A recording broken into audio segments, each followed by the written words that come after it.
Hello there, and welcome back to our channel. Have you ever wondered about mafias? Are they even real, or just stories in some books?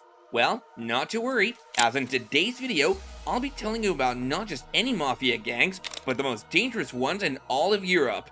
Yep, you heard that right, all of Europe. And if you've got your geography classes right, you do know Europe is huge. So let me tell you about these mafia gangs, but before we delve into the video, make sure to subscribe if you haven't done so yet, and also like and share the video. Hit that bell too, so that you never miss an update. Now let's roll. Italian mafias. If there's one European country synonymous with organized crime, it's Italy. Three main mafia networks operate in the boot-shaped nation: the Cosa Nostra, the Camorra, and the 'Ndrangheta, as well as hundreds of smaller gangs and family-based clans. The Cosa Nostra, which is Italian for our thing, from Sicily, is the most famous Italian mafia. Due to their impact on organized crime in the United States, they're perhaps the most well-known crime syndicate in history. They primarily make their money from protection racketeering and extortion, skills they learned when Sicily gave up feudalism and turned capitalist in the mid to late 19th century. Less well-known, but arguably more successful in Europe now, the Camorra and 'Ndrangheta rule not only southern Italy, but have operations across the entire world.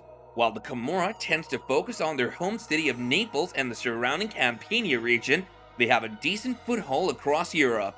The organization, which dates back to the 17th century, has fingers in the Netherlands, France, the United Kingdom, Belgium, Greece, Romania, Switzerland, and Luxembourg. On the other hand, the rural Calabrian-based 'Ndrangheta outfit has footholds in prostitution, drugs, fraud, weapons, and a whole lot more in almost all European countries, not to mention the Americas and Australia. Albanians and Albanians.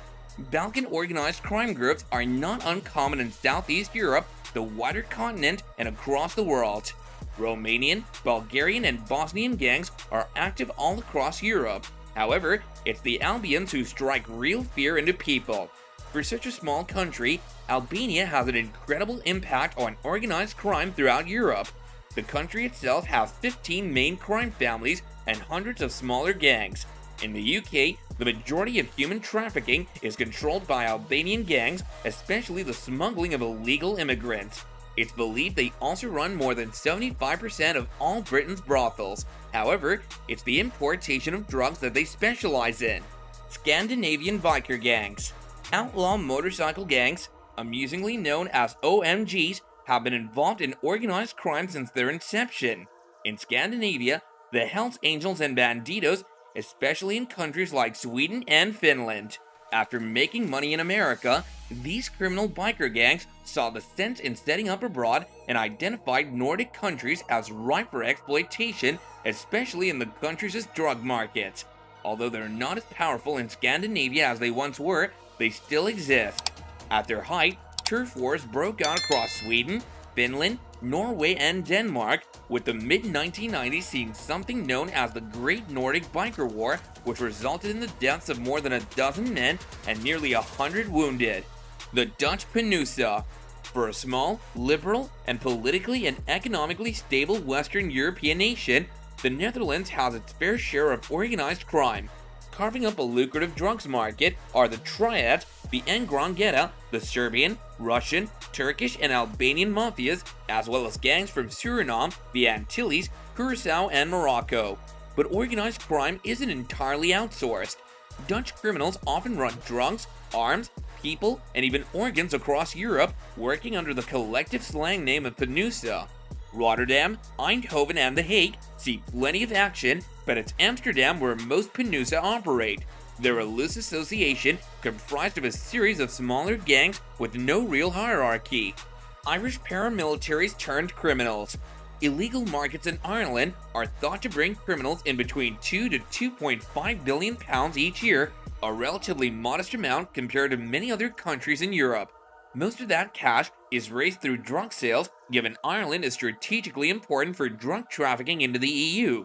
Ireland sees Russian, Chinese, and Eastern European gangs operating there, but the former members of the now disbanded paramilitary and terrorist groups are known to be involved in rackets such as cigarette and drug trafficking.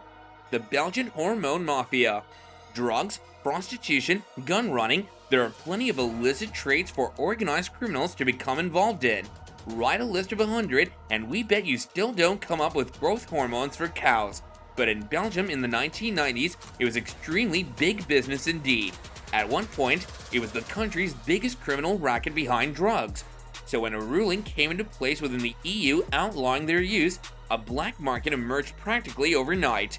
It's a fascinating story, one explored in detail in Michael Roskam's 2011 crime drama Bullhead, an Oscar-nominated film starring Matthias Schoenaerts. Of course, this is just a snapshot of organized crime on the continent. The reality is that there are thousands of gangs operating in every country in Europe and the wider world. You may not see it, but there's a whole parallel world of illicit activity going on out there. Now at this point, you might be wondering which of these criminal organizations is the most dangerous. The answer is simple: the Albanian Mafia. The Albanian Mafia is involved in various criminal activities like drugs, arms, and human trafficking. They control a significant portion of Europe's billion-dollar wholesale cocaine market and are the primary distributors of cocaine in several European drug hubs like London. The Albanian Mafia is one of the highest crime-generating groups worldwide, and it combines the traditional characteristics of organized crime. According to the United States Department, Albania is the mainstay of organized crime worldwide and the main points of drug trafficking, weapons, and immigrants and counterfeit goods. Additionally, the cartels national are distinguished by the absence of vertical hierarchy and controlled by family groups. 4 major clans control 20 families that also govern human trafficking, prostitution, blackmail, car robberies, and money laundering, writes Sputnik. However, this doesn't mean that the other criminal organizations aren't dangerous.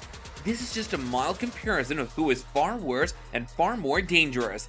In 1989, Basri Bajrami, an acknowledged member of the Albanian Mafia, plotted and kidnapped Belgian Prime Minister Paul van den Boeynants. The Albanian Mafia has deep roots in Belgium, which was recently discussed on a special program on Belgian RTBF Channel 1. Reporters attempted to investigate the roots of Albanian organized crime, but found it too hard to penetrate the structure and organization of the Albanian Mafia. However, they agreed that the Albanian Mafia acts similarly to the Italian Mafia, whose crimes are a part of the activities of entire families and have a clearly defined hierarchy. According to Belgian sources, the Albanian Mafia in Brussels has a monopoly over activities such as narcotics and arms deals. Kidnapping a prime minister is a whole different level of crime, wouldn't you agree? Anyways, let me know your thoughts in the comments down below, and I'll see you guys later in another exciting episode. Also, if you haven't done so yet, please like and subscribe. Bye for now.